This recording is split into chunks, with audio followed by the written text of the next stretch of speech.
The following program is based on speculation and conjecture. Viewers should explore all sources of information before reaching their own conclusions. Due to the graphic nature of this program, viewer discretion is advised. Throughout history, biblical prophets, clairvoyants, and mystics have predicted a global catastrophe of an apocalyptic nature. Many experts feel this destruction could happen in the next 3 years. Tonight, we will examine the accuracy and history of these prophecies and find out why many experts believe mankind may be in for a rough ride as we approach the year 2000. Are you a skeptic or a believer? Stay with us for Prophecies of the Millennium. There would be wars and rumors of wars. There would be a great increase in earthquakes, plagues, famines, floods. They felt that they were God's chosen people, that Armageddon would be a confrontation between the forces of the satanic world. You're going to go through the fire. Home is like taking Charles Manson and putting him on the bridge of the Starship Enterprise. I look around and I see signs, unlike signs that have ever been in the past. Yitzhak Rabin will be killed. Arafat, a strange peace. World War III is to come. We're suddenly realizing there's some kind of a code here that we are ready to crack. Mabus, M-A-B-U-S. If you reverse a word, which is a common practice in Nostradamus, Mabus looks like Saddam backwards. Some criminal faction within the former Soviet republics could find themselves in a situation where they had their hands on a nuclear weapon, and that in turn found its way into the hands of Saddam Hussein. We're going to see a rogue group use a chemical, biological, or nuclear weapon someplace, somewhere. It's only a question of when it will happen.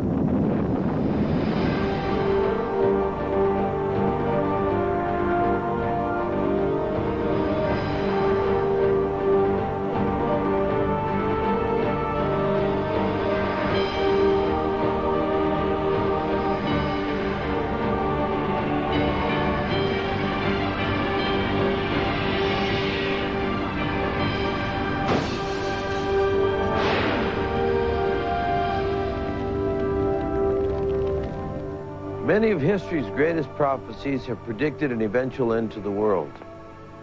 While most of us toss those predictions aside as superstition, the experts who study such legendary prophets as Nostradamus say the apocalypse is coming, and it's only a few years away. Since the dawn of time, prophets have warned that the end is coming. Eventually, a great catastrophe will occur and mankind will cease to exist. The only question is how and when. From the great prophets of the Bible and the writings of Nostradamus in the 16th century, to the words of visionaries today, an increasing number of experts are now predicting a date, the year 2000, the Millennium. There's no question about the fact that unusual, inexplicable, and if you like, miraculous, in the sense of not understood by science, phenomena are taking place at the end of the 20th century. According to a chillingly diverse group of prophecy interpreters, we have roughly 1,000 days until oblivion. I see it descending from the skies in the form of some alien form, some alien life, perhaps even a colliding comet or asteroid. These warnings are not ravings from madmen shouting the end of the world is at hand, but carefully considered reports from prophecy scholars representing all walks of life. There are 3 wars of Armageddon prophesied. Our sages have taught 2 of them have already transpired, World War I and World War II. Yes, a World War III is to come.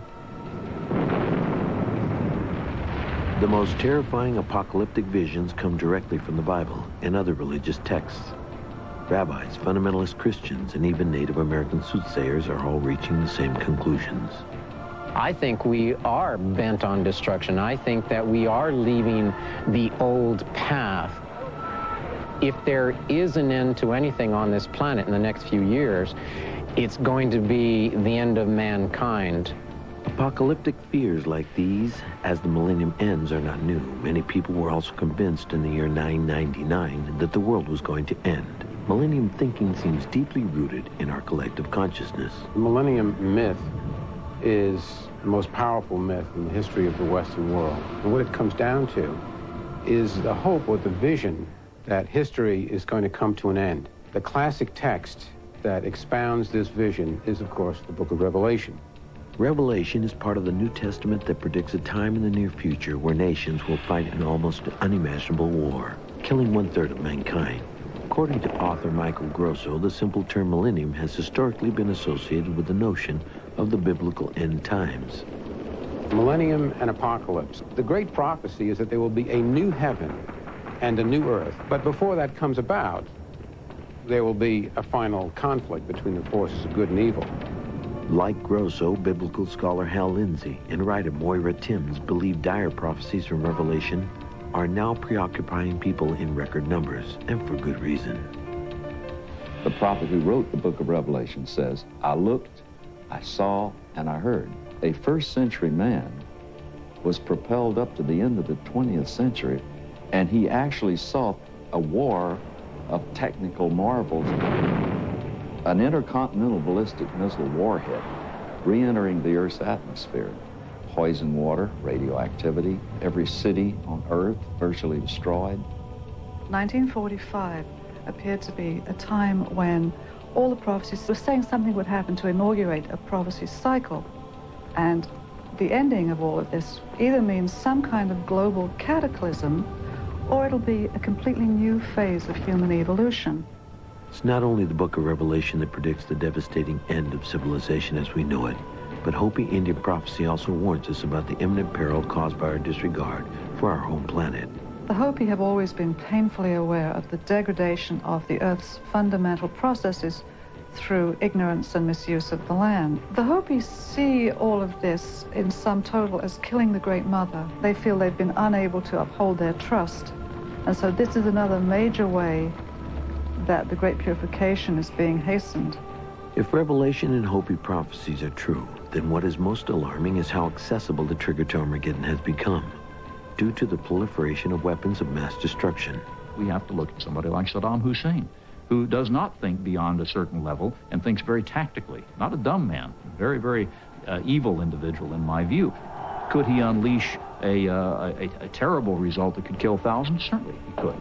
Other Millennium prophecies imply that humankind will not go out with a bang, but with a whimper.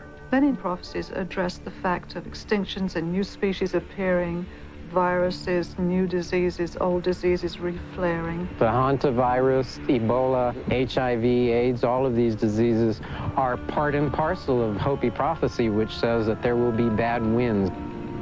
Even the weather itself is signaling that our days may be numbered, which follows the alarm sounded by the 20th century American clairvoyant Edgar Cayce. The Edgar Cayce readings talk about these times as we approach the millennium as times of accelerated geological change in the Earth, including the possibility of pole shifts. These times would be times of crisis related to the environment, to political structures, technological change, struggles between the haves and the have-nots. Some young fellows drove in a car, hoping to get some guns. Instead they got some bullets. We've seen floods all over the world of record proportion. We've seen hurricanes of devastating power. Los Angeles, San Francisco, Seattle, many towns could suffer huge earthquakes at 8.5, maybe off the scale. You underneath that? The things that we're seeing now are only, if you will, hiccups, small things compared to those things which must come. But perhaps the most chilling vision of our future is not knowing what awaits us at the dawn of a new century, which has caused frightened individuals to take matters into their own hands. We're seeing a proliferation of apocalyptic sects. Some of them may turn violent, and a few of them may turn extremely violent. I'm ready to be delivered. I'm ready to go to the portals of darkness and death. Let's see if you believe the message. Bombing of the federal building in Oklahoma City. It's happened once, it will happen again. Fundamentalists from the Middle East, fundamentalists from our own Middle West, They're answering, if you will, to a higher authority, to the heavens. And it doesn't matter who's going to live and who's going to die. What all this is saying is that a significant number of us may be going sooner rather than later. And the way I view it is nobody gets out of here alive. Coming up next, his name was Nostradamus. He predicted Napoleon, World War I, World War II. Has this great prophet of the 16th century also foretold the end of the world? It's quite extraordinary how some of the ancient prophecy matches new discoveries in the world of science. If so, what does our future hold? Find out when Prophecies of the Millennium returns. We now return to Prophecies of the Millennium. Why should we listen to prophets who warn the world may end? Believers say just look at their track records. The accuracy of seers like Nostradamus, Edward Casey, biblical prophets seems uncanny, to say the least. No one has a better record for predicting future events than Nostradamus, the 16th century French clairvoyant. For 400 years, Nostradamus has amazed the world with a string of incredibly accurate prophecies. He predicted the moonwalk. He predicted the Challenger disaster. He predicted the assassination on Kennedy and the Gulf War. Like the great biblical prophets, Nostradamus saw an impending Armageddon. But according to John Hogue, author of Nostradamus, The New Revelations, the legendary seer accomplished something no one else has ever done. He may have given us the actual date. He gives astrological dates saying that it would happen during the end of a century at a certain configuration of planets at the time of a comet passing. In March of 1997, the comet Hale-Bopp is appearing. So it's possible that we begin counting with 1997 the times when these tribulations, natural disasters, will begin in earnest. The idea that Armageddon could be upon us in just a matter of months may seem unimaginable, but the prediction cannot be ignored. Nostradamus' record for accuracy started with the vision that his own king would be killed in a jousting accident. The day the king died, a crowd gathered in front of the offices of the Inquisition, demanding they burn Nostradamus at the stake. Nostradamus escaped the Inquisition and went on to predict the rise of Napoleon, the first of three powerful antichrists that the prophet claimed would wreak havoc on the world. He predicted Napoleon, World War I, World War II, dated, and Hitler named outright. Nostradamus wrote that the second dreaded Antichrist, Hitler, would be born near the Rhine, and that the captain of Greater Germany would come to deliver false hope. His war will cause a great shedding of blood, and nearly 400 years before the fact, Nostradamus actually described the mesmerizing speeches Hitler used to seduce the German people. He says, from the deepest part of Western Europe, a young child will be born to poor people, who by his speech will seduce a great multitude. In stolzer Ergebenheit, diesem Deutschland sind gut.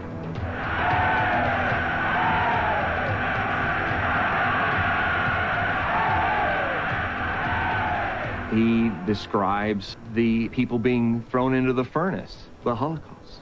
Nostradamus even foretold the invention and use of airplanes in World War II, providing a remarkable description of pilots wearing high-altitude masks. He predicted that there would be fleets of air armies driven by half-pig men. If you visualize a pilot, you look at his oxygen mask, you might call him a half-pig man. The French prophet also predicted the development of the atomic bomb and actually described how it would be used to destroy Hiroshima and Nagasaki. The prophecies about World War II were so intriguing that both the Germans and the Allies used them for propaganda. The Germans tried to demoralize the French by dropping leaflets citing Nostradamus' prophecy that France would be conquered. The Germans used him outright as propaganda, and in response, Churchill hired people to use counter-propaganda to show that the Germans would lose the war.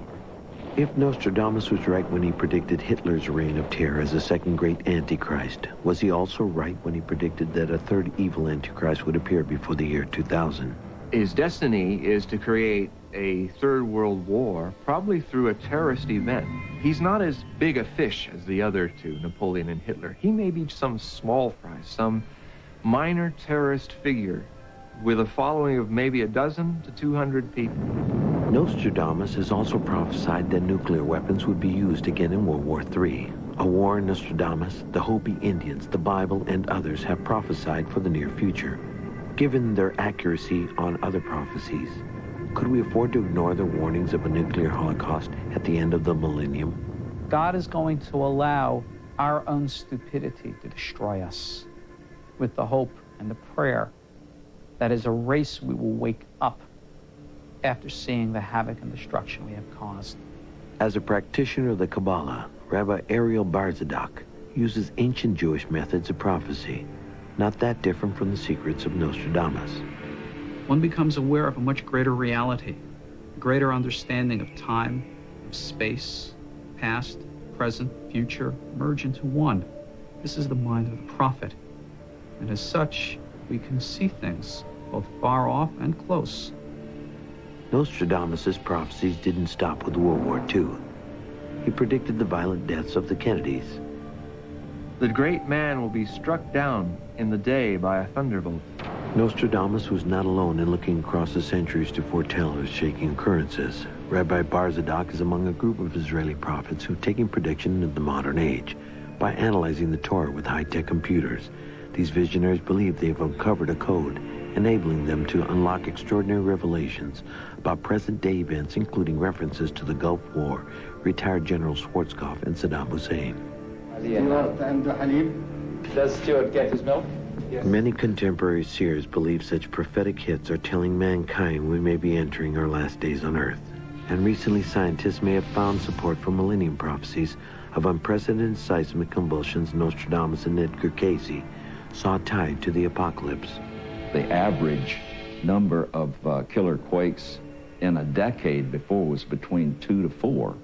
Now we saw 89 in the decade of the 80s. We've already seen over 150 in the decade of the 90s, and we're only halfway through. We're entering a window where seismic activity is predicted to get quite intense. Edgar Cayce and Nostradamus seem to indicate that 1998 through the year 2000, 2001 is this window. Back in 1932, Cayce astounded the world by being the first to predict the North and South poles would actually shift out of position near the end of the millennium, causing worldwide earthquakes and huge volcanic eruptions. Although initially dismissed as the ravings of an eccentric, Cayce's prophecies have been validated by at least part of the scientific community. Richard Noon interviewed dozens of top scientists while researching the prospect of polar shifts and other massive Earth changes. It's quite extraordinary how some of the ancient prophecy matches new discoveries in the world of science, and quite chilling as well. These changes may reach a climax on May 5th of the year 2000, when all the planets line up with the Sun and the Earth. The magnetic pull from such an alignment could trigger a massive polar shift, causing the Earth to undergo apocalyptic changes and leading to the massive destruction of mankind and other species, just as the Bible, Nostradamus, and Edgar Cayce have forewarned. We're talking about the ultimate disaster. During such a shift, oceans are thrown out of their basins, inundating the land, earthquakes beyond what Richter ever dreamed, volcanic activity of turbulence of the wind of unparalleled violence, such as we haven't seen since the end of the last ice age. Coming up next. I have seen the vision. Koresh, Jones, Asahara. They call themselves modern-day prophets, but they really are leaders of apocalyptic cults. They were going to destroy and recreate the world. Are we their next victims? Stay tuned. Prophecies of the Millennium will return. Prophecies of the Millennium returns. While most of us may not be concerned that the end is coming, there are people who truly do believe in the apocalypse. Unfortunately, many of these believers have formed groups and have armed themselves with weapons of mass destruction. They are also ready to use them in order to make Armageddon a self-fulfilling prophecy. In 1993, Americans first learned of the Branch Davidians, a little-known apocalyptic cult whose leader and followers staged a 51-day standoff with the federal government. For 5 years, I have suffered in the flesh. My guts have rotted out because I have walked in the light of God's word that you could not see. 4 officers of the Bureau of Alcohol, Tobacco, and Firearms were killed when they attempted to enter the compound after being informed the cult was stockpiling guns. Even more frightening than the group's massive arsenal of automatic weapons and bombs were its members' willingness to die rather than surrender. Their leader, David Koresh, had convinced them that theirs was a holy war, prophesied in the book of Revelation. In their mindset, they were the focal point of everything, and they believed that Armageddon would be a confrontation between forces of the government, which in their minds was the satanic world, and them. And in their view, once this happened, there was no turning back. Richard Abanis specializes in cults and new religious movements. He's written a book about David Koresh and the Waco siege. In David Koresh's mind, and in the minds of all the Davidians, they felt that they were God's chosen people. I waited patiently on the Lord. He inclined to me when he heard my cry. He brought me up out of a horrible pit. We accepted him as a modern-day prophet when he first started teaching, but as his work and as his teachings progressed, we saw him as more than a prophet. Former Branch Davidian Clive Doyle says Koresh had prepared them for the end times, the last days before Armageddon. When things happened with the ATF and the FBI, and then of course we saw that as a, you might say, a partial fulfillment of prophecy. We saw that as definitely along the lines of what we were looking forward to. This was not the first time the devotees to a doomsday cult were willing to follow their leader blindly to destruction. In 1978, Jim Jones led over 900 fanatical members of the People's Temple religious cult in a mass suicide in their commune in Jonestown, Guyana. The world got its first close-up look at the would-be Messiah when U.S. Congressman Leo Ryan went to Jonestown to verify reports that cult members were being held in the jungle compound against their will. But Jim Jones denied the allegations and warned all the world to leave him and his followers alone. They lie, they lie. What can I do about liars? Are you people going to leave us? I just beg you, please leave us. Bill, we will bother nobody. Anybody wants to get out of here can get out of here. We have no problem about getting out of here. They come and go all the time. When Ryan attempted to return a few willing cult members back to America, Jones ordered armed gunmen to kill the congressman and his party. Here you see the armed guards arrive and open fire. Seconds later, the fallen cameraman captures the last moments of the carnage. Because his murderous actions had brought his cult to the point of no return, and the apocalypse he had promised was at hand, Jones ordered 900 cult members to commit suicide by consuming a cyanide-laced drink. In Jonestown, we had, again, a Messiah figure who wanted what he wanted and got his followers through his charismatic ways to follow his teachings. Biblical warnings about the rise of false prophets signaling the end days became reality at Jonestown and Waco 15 years later. Like Jones, David Koresh's almost supernatural hold over his followers brought death to his flock. But Koresh told his group that dying in a blazing inferno would actually ignite the apocalypse that was foretold in the book of Revelation. I have endured the race. I have seen the vision. I have exalted that testimony because you were in need of it. They thought that if they were to kindle a fire in the middle of this great battle of Armageddon, they would actually be changed and transformed into flaming beings of judgment that would sweep through the armies of Babylon and destroy their enemies. And this is why I believe they started the fire to begin with. More than 80 Branch Davidians and their messianic leader died in the flames. While the loss of life inspired by both David Koresh and Jim Jones was tragic, millions of other innocent people could become victims of an even more dangerous false prophet as the millennium approaches. Followers of Shoko Asahara in Japan are armed with some of the world's most dangerous weapons, and his Om sect has every intention of triggering Armageddon in the next few years. I think if you want to see how far a group can get, how extreme a group can get, there's no better example than Om Shinrikyo. 41-year-old Asahara is half blind, but his followers believe he has prophetic vision.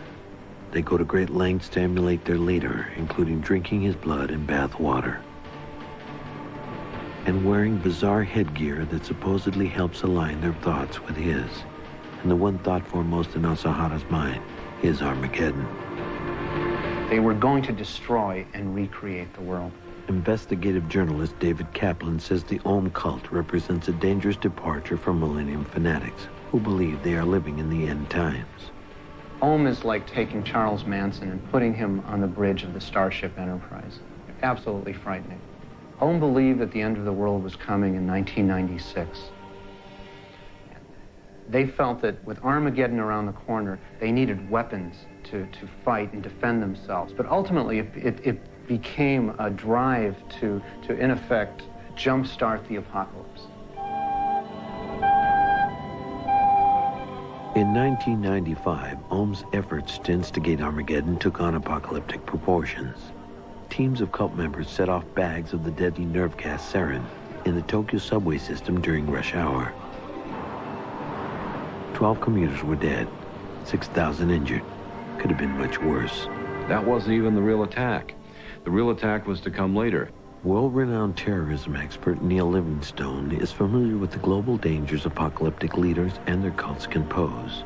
They were going to carry out an attack here, blame that on the Japanese, hope that that brought the two countries to war. He believed Japan would be defeated, and then he could pick up the pieces and become the supreme leader of Japan. And out of all this chaos, there would emerge a race of superhumans, of spiritually awakened supermen and superwomen who were the followers of Ohm. Japanese officials are not treating Ohm Shinrikyo lightly because its members are not stereotypical lost sheep, but an elite group which includes scientists and doctors. Asahara and some of his followers are now on trial for the 1995 subway attack. The more than 40,000 Ohm devotees around the world remain committed to Asahara's apocalyptic vision. Visions that include using exotic viruses, like Ebola, to create a plague capable of wiping out mankind, or bringing the world to the brink of war, just as many believe the Bible and Nostradamus have predicted as the year 2000 approaches. Coming up next. I look around and I see signs, unlike signs that have ever been in the past. But will the deadly threat come from nature or from an evil Antichrist already among us? Find out when Prophecies of the Millennium return. It's no longer a question of if this will happen someday, but only of when. We now return to Prophecies of the Millennium. Those who believe there will be an apocalypse by the year 2000 look for prophetic signs in today's world. If doomsday is upon us, they say, you need not look at prophecies from centuries ago. All you need to do is watch the news. The signs are all around us.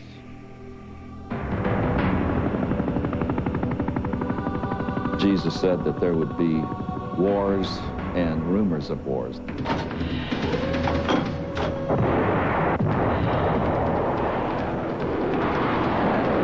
There would be a great increase in earthquakes.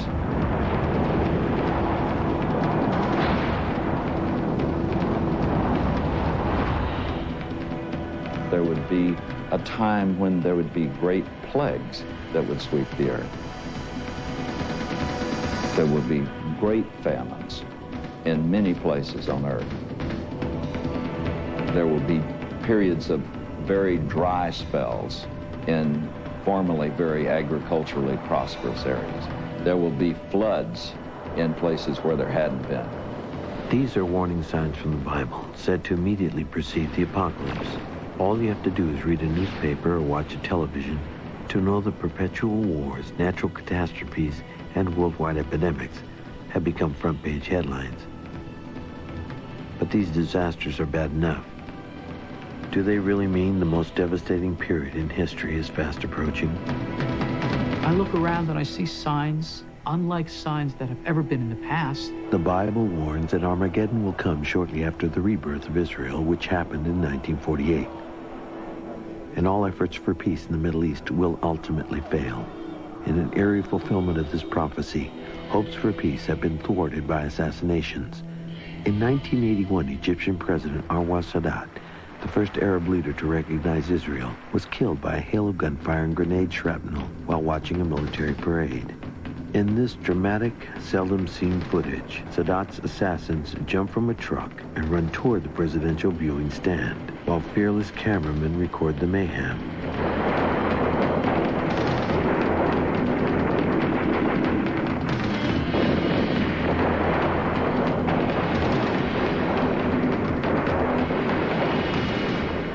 In the bloody aftermath, the world saw firsthand how difficult it is to obtain peace in the Middle East, just as the Bible prophets predicted.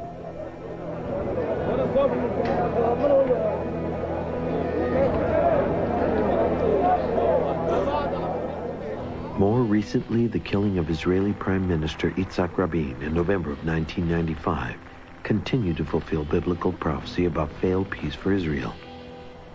Startling home video shows the assassin who hoped to derail Rabin's peace initiatives, firing point blank into Rabin's back.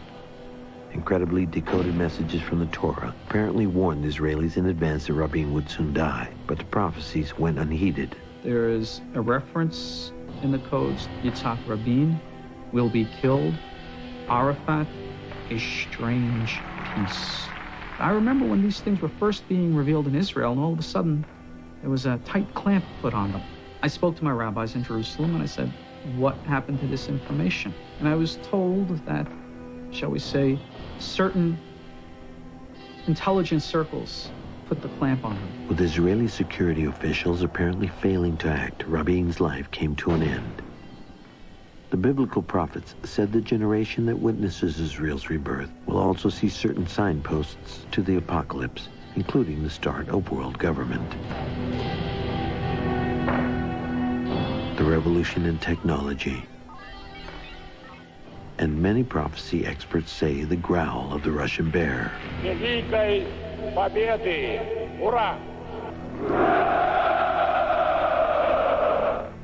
According to retired Lieutenant Colonel Oliver North, Russia's threat is not in its strength, but in its instability. One of the things that I think we've really got to be concerned about is the very strong likelihood that given the state of affairs in what used to be called the Soviet Union, that some errant criminal faction within the former Soviet republics or Russia itself could find themselves in a situation where they had their hands on a nuclear weapon, perhaps one that was due to be destroyed. And that in turn found its way into the hands of the mullahs that rule in Iran, Saddam Hussein, Muammar Gaddafi, any or all of whom would like to visit upon America the kind of terrible devastation that a nuclear weapon would bring. Well, there are Soviet nuclear scientists today earning $20 a month. They're easy prey for governments who can come and offer them an enormous amount of money. We know that some of those scientists have already gone to Iran. Some have already gone to Libya. And as the millennium ends, it's not just Russia's nuclear scientists who are for sale. Russia's plutonium, the radioactive ingredient essential for making nuclear weapons, is also widely available. They don't even know how much enriched uranium and plutonium that they have, much less how to guard it. Because here we have soldiers that have not been paid in 3 to 6 months, and they have very poor pay to begin with, and they are guarding material that's worth billions of dollars on the black market.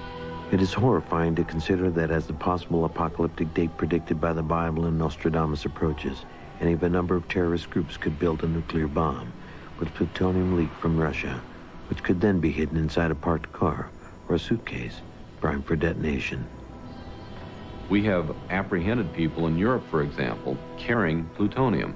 And they've had it in checked luggage on an aircraft. Even if they're smuggling out very small amounts, it's still probably the most lethal substance to be found on Earth. What would the World Trade Center bombing have been like if the terrorists responsible had gotten their hands on Russian plutonium, married to conventional explosives? They could have made what's called a dirty bomb and spread radioactive poison all over New York, triggering a possible nuclear confrontation. We probably would have had to have knocked down the World Trade Center and maybe much of lower Manhattan had there been a substantial amount of radiological material combined with that bomb. Could it be that these horrendous threats to our very existence were seen by prophets centuries ago as occurring in the coming months? I think the World Trade Center was predicted by Nostradamus. He talks about the Garden of the World, a city that would be hit by a great fire. In what are perhaps the most shocking millennium prophecies on record, Nostradamus predicts that an even more devastating attack will soon occur, and incredibly also gives the exact year and month it will happen. He wrote in 1999, in 7 months, the great king of terror will come from the sky. Fire approaches the great new city.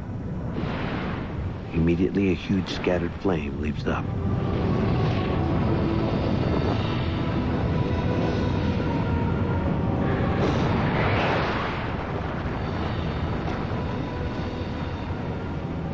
Just imagine what it would be like if a nuclear device leveled Manhattan. Without knowing for sure who activated the weapon, our president might have no choice but to launch an all-out retaliatory strike against the most likely suspect nations. Is the ensuing nuclear nightmare that would likely follow actually the long-prophesied fire and brimstone described in the book of Revelation? A final battle brought on by the destruction of New York City just before the year 2000? As to who would provoke this ultimate conflict, the French prophet who predicted that Napoleon and Hitler would be two of the three antichrists even names the third. Mabus, M-A-B-U-S. If you reverse a word, which is a common practice in Nostradamus, Mabus looks like Saddam backwards. Saddam Hussein is a great candidate for the third Antichrist. Saddam Hussein poses a tremendous threat to all of humanity, in my opinion. I think Saddam Hussein is a threat as long as you have people willing to sell him weapons and technology that can allow the construction of weapons of mass destruction. And what about the prophecies that strongly indicate an apocalypse of biblical proportions is going to consume the earth in the next 3 years? It was long thought to be science fiction that terrorists or a rogue government would use a chemical, biological, or even nuclear weapon. But in recent years, we've come to realize that it's no longer a question of if this will happen someday, but only of when. Coming up next. Watch for something falling from the skies. Is there anything we can do if the apocalypse is upon us? The admonitions as I read them in the good book, both the Old and New Testament, are focused on preparing yourself for the worst that could possibly happen. When Prophecies of the Millennium returns. Prophecies of the Millennium returns. Is our fate really sealed? Must we walk like lambs to our own slaughter?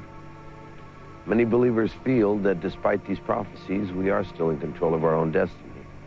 And there are things we can do to avert the long prophesied end of the world. Nostradamus and other prophetic traditions don't see much of a future beyond the year 2000 to 2012. 3, 2, 1, 0.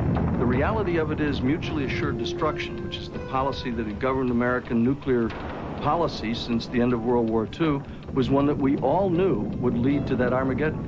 Are we truly hurtling nonstop towards annihilation? Powerless to alter the Millennium prophecies that say our days are numbered? If so, perhaps it's because doomsday weapons have become available to so many, making it likely that some messianic tyrant, possibly the long-prophesied Antichrist described in Revelation and by Nostradamus, will unleash hell on earth. Lone individuals who 25 years ago may have been armed with a gun when they go out to shoot the President of the United States or to carry out some attack against the government. Today, they could be armed with a chemical or biological weapon of mass destruction. Prophets who glimpsed our present-day world centuries ago saw several ways humanity might perish. But perhaps the most frightening predictions could easily involve chemical and biological weapons, referred to in some circles as the poor man's atomic bomb, and they could be what ultimately wipes us out. To destroy a square mile of human population using a chemical weapon, it would probably cost you in the thousands of dollars. To destroy a square mile using biological weapons, it might cost you $1.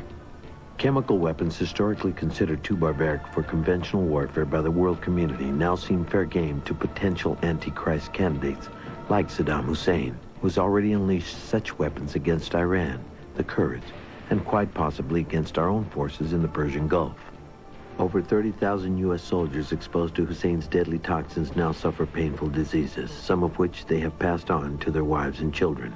I think that one of the main significances of the Gulf War is it showed how one rogue nation could put a tremendous plague on the rest of the world.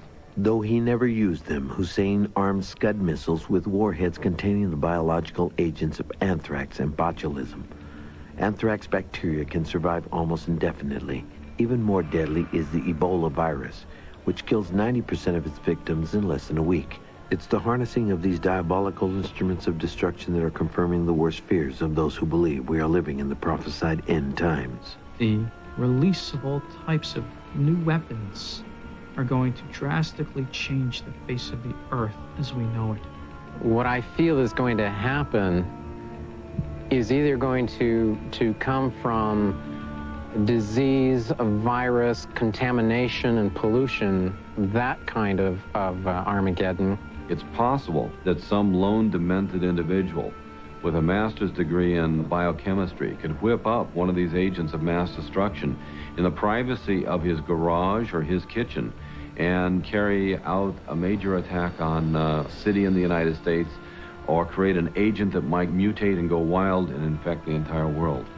This is why those who think we are facing an apocalypse like the one seen by the great prophets contend we must now build up our defenses against all radical groups and potential enemy nations. The U.S. government is doing far too little to prepare for a major catastrophe created by a chemical, biological, and nuclear weapon in this country. We do not have the ability, because we've not deployed the science, as it were, to knock out an incoming missile from anybody, be it the Iraqis, the Libyans, the Iranians, or anybody else who might get their hands on something like that. Whether or not our government is prepared to fend off a potential apocalypse brought about by a rogue leader or nation, some experts are convinced that as the year 2000 comes closer, high-ranking Pentagon officials are studying prophecies of the Millennium. I think there is no question that our government places validity into the prophecies of people like Nostradamus and other prophets past. But remember, it's not just global war that's been prophesied for an apocalyptic end of the Millennium. The great seers also predicted that we will soon face natural disasters which could wipe out all of life on Earth. There is Kabbalistic prophecy stating that there is going to be a time of 30 days of darkness that are going to cover the earth. And during this time, many people will die. And I asked my teachers, and they said, watch for something falling from the skies, be it a meteor or a comet. Experts warn that space-based weapons would have to be perfected if we hope to defend against a heavenly body on a predicted collision course with Earth. I would suggest that those who think that we could survive the impact of a massive meteor strike or an asteroid striking this country need to think again. A burst from whatever sort of weapon that would be able to break that comet up would only break it up into more comets. When we consider the ominous warnings inherent in Millennium prophecies, we must realize we may be facing something even more staggering than a natural catastrophe, an armed terrorist, a rival nation, or a thermonuclear war. What if mankind's ultimate challenge is coping with the knowledge that, like other species who have come before us, we're here for only a given period of history? And what if the prophets are right and our time is almost up? The admonitions as I read them in the good book, both the Old and New Testament, are focused on preparing yourself for the worst that could possibly happen. And it could happen with an asteroid strike, it could happen with a nuclear bomb, it could also happen on the highway going home tonight. And that means you got to be ready personally.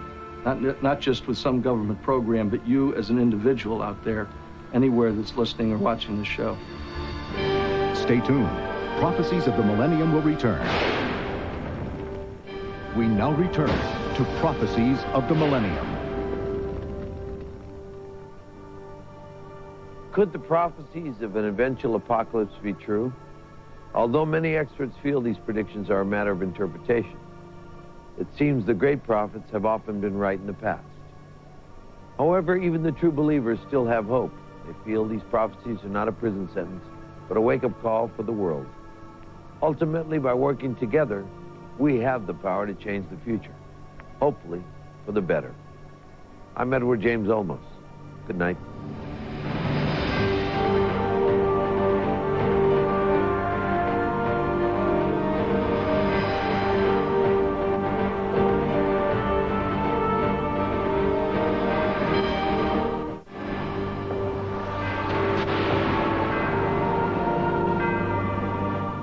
Imagine something in your past when your world was invaded and innocence shattered. Now the terror has found you again.